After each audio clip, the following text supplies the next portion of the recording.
good morning. Today we are going to interview some of my friends who comes from South Africa. So we're gonna ask him about their experience about English as a lingua franca in South Africa.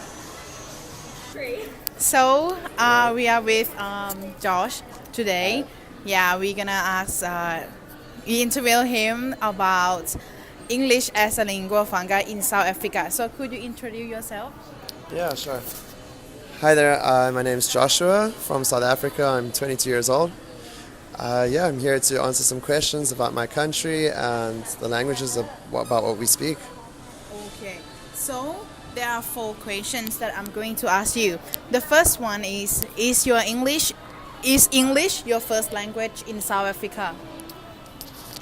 In the whole of Africa, it's mainly an Afrikaans, Zulu, and Xhosa diverse nation. So we have multilingual. Most South Africans are multilingual.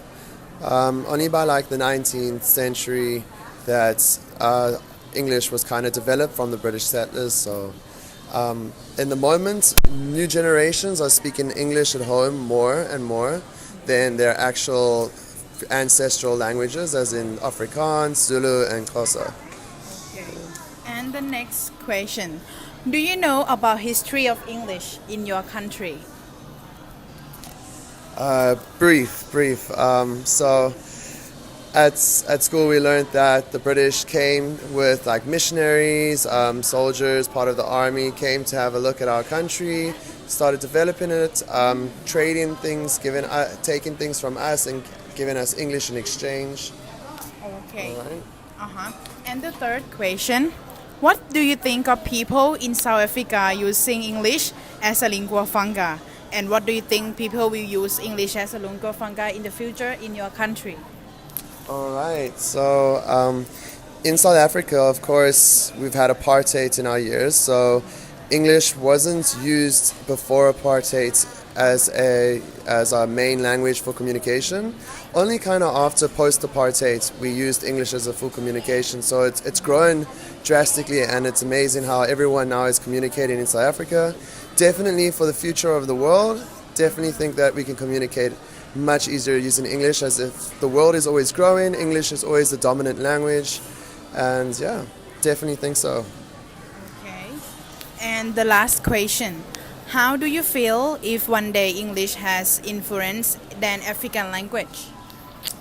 There's negative and positive ways that I think that English has influenced, as in influenced us in a positive way is where we've created more employment. There's more ways for us to communicate, obviously, in different cultures and different religions. A main thing negative is that people are starting to forget their roots and not speaking their actual native ancestral language at home. So they're actually losing their own kind of touch from their culture. And, so I think it is great, and English is definitely taking over and has a huge influence now on all the other language and cultures in South Africa. So we learned a lot about English in South Africa. So thank you so much for your time today. No problem. Thanks for having me. Thank you.